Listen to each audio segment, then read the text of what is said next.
स्वागत है एक बार फिर से आपका। और आज बातचीत हो रही है एक ऐसे विषय पे जो हम लोग भले ही थोड़ा लाइटर नोट पे चर्चा कर रहे हैं, लेकिन दरअसल ये बहुत गंभीर विषय है। और अब मैं सोचता हूँ थोड़ा सा और इस पे बातचीत की जाए। अर्शप्रीत जी, देखिए, ये एक हम लोगों को स्वीकार करना चाहिए, सच ये है कि आजकल की जो डिबेट्स में, चाहे वो टीवी की डिबेट्स हो, पार्लियामेंट की हो, विधानसभाओं की हो, या सड़क चलते हो, नुक्कड़ नाहड़ कहीं पे भी हो, इश्यूज छोड़ करके बहुत पर्सनलाइज्ड और बहुत ही डिमीनिंग वाली चर्चाएं होने लगी। तो आप स्वीकार करते हैं कि नहीं? और उसी में फिर क्या होता है, बहुत ही पर्सनल टच देते हुए हो सकता है कि ऐसे जैसे पुरुष बार बार कर रहे हैं, मानो जी मान ली किसी संदर्भ में आप किसी को ऐसा बोल दें तुम बहुत बड़े पुरुष ही हो क्या, तो अभी हो सकता है किसी को चुभ जाए कि यार ये मेरे पुरुषत्व पे शक कर रहा है, तो पुरुषत्व को स्पंज कर दिया गया। ये एक सच्चाई है कि मुद्दे कम, शब्द उन सब पे ज्यादा चर्चाएं हो रही है, नहीं? नीरज जी, काइंडली, जैसे जेटली साहब को अनइंटरप्टेड टाइम दिया था, मुझे 1.5 मिनट के मैं सबको देता हूँ। बिल्कुल बिल्कुल, बोलिए। जो आप कह रहे हैं वो इशू है, लेकिन क्या ये उसका समाधान है? नहीं। इसकी वजह से अब देखिए, झूठ भी है, एक अनपार्लियामेंट्री वर्ड बना दिया इन्होंने, झूठ। यानी कि वहां पे पार्लियामेंट में कोई झूठ ही नहीं बोल सकता। अगर झूठ बोलेगा तो आप उसको पॉइंट आउट नहीं कर सकते, अगर पॉइंट आउट करेंगे तो अनपार्लियामेंट्री लैंग्वेज यूज कर रहे हैं। तो साहब, ये कहाँ हम सदन को लेके जा रहे हैं? मैं आपको लॉफुल एक जो लीगल बात है बताता हूँ। पार्लियामेंट में, पार्लियामेंट की जमीन पे अंदर आप कोई भी चीज कहते हैं, उसके लिए आपको प्रोसिक्यूट नहीं किया जा सकता, आप पे केस नहीं चलाया जा सकता, आप पे मुकदमा नहीं दर्ज हो सकता, क्योंकि पार्लियामेंट में पूरे देश की आवाज गूंजती है साहब।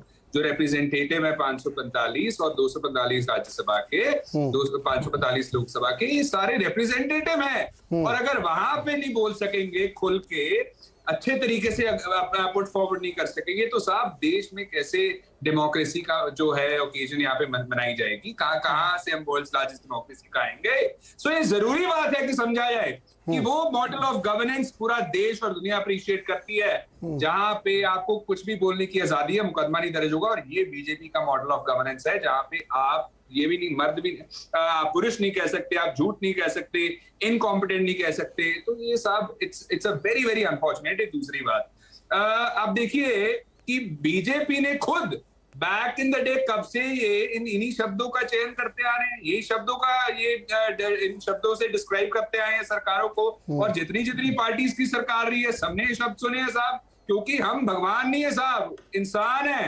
खुदा नहीं है। हमसे गलतियां हो सकती है, क्रिटिसाइज होगा तो होगा साहब क्रिटिसिज्म, विरोध जहां विरोध है वहीं पे विकास है साहब। बीजेपी को ये समझने की जरूरत है। और तीसरी बात मैं आपको बता रहा हूँ, ये चैलेंज होगा, डेफिनेटली चैलेंज होगा, बिकॉज वॉइड एब इनिशियो भी है, इलीगल है करना।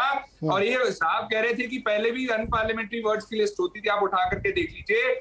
इतना किसी ने इतनी हदों को क्रॉस नहीं किया कि ऐसे कॉमन शब्द हैं जो आज पार्लियामेंट्री वर्ड की लिस्ट में डाले जाएं। और चौथा, मैं इनसे एक चीज पूछता हूं, जब बीजेपी को हमने डिस्क्राइब करना होगा, आपके झूठों को, आपके जुमलों को, हम अगर इन शब्दों का चयन नहीं करेंगे तो कैसे वर्णन करें? आप खुद बता दीजिए। बीजेपी ने अब ये प्रॉब्लम जो क्रिएट की है, दिक्कत क्रिएट की है, इसका समाधान भी बताए कि हमने जो जुमले वादे आपको जुमलों के किए थे, अगर हम नहीं डिलीवर कर पाए तो आप बताइए साहब, हम आपका वर्णन। जवाब ले लें अर्शप्रीत जी, अब जवाब ले लें। राजीव जेटली जी जवाब दीजिए। इन्होंने कहा कि कैसे आलोचना करेंगे संसद के अंदर। देखिए, मैं दूसरी बार रिपीट कर रहा हूं इस बात को, आपको किसी ने कहीं नहीं रोका है कि आप अगर किसी को किसी भी तरीके की टिप्पणी करना चाहते हैं तो वो कर सकते हैं। केवल इतनी बात है कि जो पार्लियामेंट्री हमारी डायरेक्टरी है, उस डायरेक्टरी के अंदर से वो शब्द हटा दिए जाएंगे। अगर कोई उसका संज्ञान लेना चाहता है, उसका नोटिस देना चाहता है, तो वो नोटिस दे सकता है, जो पहले भी होता हुआ है। लेकिन आप ये सोचिए कि जब हम घर में होते हैं कितना मुश्किल हो रहा है। देखिए, डिबेट क्या हो रही है? डिबेट ये हो रही है कि हम तो बोलेंगे, हम कह रहे हैं आप बोल लीजिए।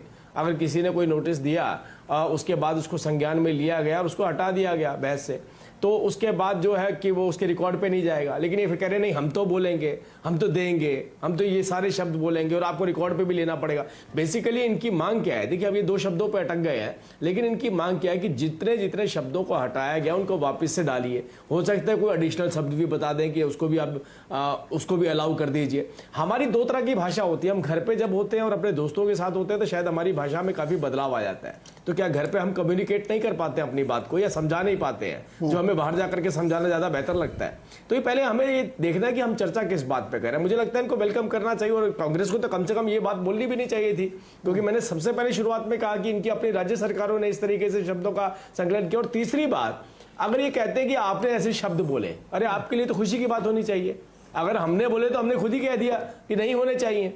अगर आप ये हम पर इल्जाम लगाते हैं तो हम भी कहते नहीं होने चाहिए। आपने हम पर इल्जाम लगाया कि आपके किसी नेता ने बोल दिया खालिस्तानी, तो आपने ये बोला गया कि भाई कोई खालिस्तानी शब्द यूज नहीं करा जाएगा।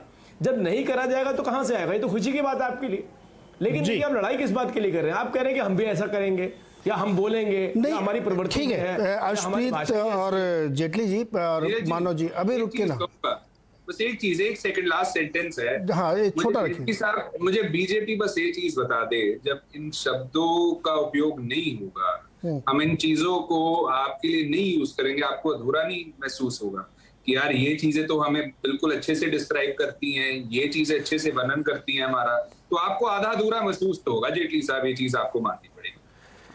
जी जी रुकिए आशुतोष जी। नहीं, हमें आधा अधूरा महसूस नहीं हुआ। आशुतोष जी, एक काँव शब्द भी इसमें लिखा हुआ था। ये मुझे याद आ रहा है ऐसा कि स्वतंत्र भारत में एक कॉलम होता था, पढ़ा आपने कभी? नहीं, मैंने वो कॉलम नहीं पढ़ा, लेकिन आप मुझे मुश्किल में डाल रहे हैं। अरे मुश्किल क्या, इसमें क्या मुश्किल है? जी देखिए, इसमें मुझे एक चीज लगती है कि हमारे जो तमाम सांसद महोदय हैं या विधायक महोदय हैं, ये अति संवेदनशील हो गए। अरे भाई, अगर मान लीजिए कि वो एक्सपंज नहीं हुआ तो कौन पढ़ने जा रहा है और उसका क्या ऐतिहासिक महत्व, तो मुझे तो समझ में नहीं आती है बातें, बिल्कुल समझ में नहीं, ईमानदारी की बात है। मतलब अगर ये चीज अगर पब्लिक में नहीं लाई जाती तो भी कोई फर्क नहीं पड़ने वाला था। बोलने वाले ने संसद के अंदर बोल दिया। आज हर चीज की रिकॉर्डिंग होती है, संसद के अंदर भी रिकॉर्डिंग होती है, संसद के बाहर होती है। आप अगर जाके उसको एक्सपंज करवाना चाहते हैं तो उसका पर्पस क्या, मुझे ये बात समझ में नहीं आती। तो ये जो मैं बार बार कह रहा हूँ, या तो हमारे जो सांसद महोदय लोग हैं या विधायक महोदय लोग हैं, इनका टॉलरेंस लेवल बहुत कम हो गया है, और इसलिए ये हर चीज को लेकर बड़े टची हो गए। अरे भाई, बहस होने दीजिए ना, बातचीत हो रही, चलने दीजिए, उसमें कौन सी बड़ी बात है, कौन सी क्या कोई आपको, जब मेरा मानना है कि कोई किसी को मां बहन की गालियां जब तक नहीं देता है, गाली गलौज की भाषा में बात नहीं करता है, बहुत एग्रेसिव होकर अगर किसी को आक्रामक तरीके से बात नहीं करता है, तो फिर उसको संसद की गरिमा का। आशुतोष जी, मैं यहाँ पे एक चीज जोड़ना चाहता हूँ, सीरियस नोट पे प्लीज इसको समझने की कोशिश करिएगा। कई बार शब्दों के पीछे के जो भाव होते हैं ना, बड़े महत्वपूर्ण हो जाते हैं। जैसे मान लीजिए मैं आपसे कहूँ कि आशुतोष जी आपने मुझे आज अपमानित कर दिया, तो आप तुरंत इसमें ऑब्जेक्शन ले लें कि नहीं तुम ये अपमान शब्द यूज नहीं कर सकते, मैंने तुम्हें कैसे अपमानित किया। अब जबकि अपमान इंडिविजुअल स्टैंड अलोन शब्द देखें तो उसमें कौन सा बहुत बड़ा, अरे यार पार्लियामेंट्री शब्द है, लेकिन भाव महत्वपूर्ण है। तो ये बात से आपकी मैं बिल्कुल सहमत हूँ जो आप कह रहे हैं कि हम लोग बहुत टॉलरेंस हमारा कम हो गया है, एक दूसरे के लिए हमने स्पेस एकदम खत्म कर दिया कि नहीं हम तो बिल्कुल बर्दाश्त नहीं करेंगे, आपने मुझे बोल दिया तो हम फिर उसको ऑब्जेक्शन ले लेंगे। मुझे लगता है थोड़ा टॉलरेंस रखना चाहिए, और दोनों साइड से कि आप किसी को बहुत ही, जैसे मैंने अभी कहा ना कि आप बुद्धि के भार से मुक्त हैं, अब थोड़ी देर बाद समझ में आया किसी तो मुझे गरियाए मारने पीटने लगेगा मेरे को। तो भाव बहुत जरूरी होते हैं। जी, आपने जैसे अभी ये बात कही कि आपने मुझे, मान लीजिए संसद के अंदर एक सांसद महोदय खड़े होते हैं और उन्होंने कहा कि भाई आपने मुझे अपमानित किया, तो कायदे से तो सदस्य को जिसको ये कहा गया है फौरन नहीं लगा, अगर आपको मेरी बात खराब लगी हो तो मैं क्षमा चाहता हूँ, लेकिन मेरा ये मतलब नहीं था। अरे तो इतनी शराफत हो ना, यही तो हम लोग कह रहे हैं। असल बात ये है, असल बात यही है कि इतना टॉलरेंस होना चाहिए, पक्ष और विपक्ष के बीच में किसी तरीके का संवाद।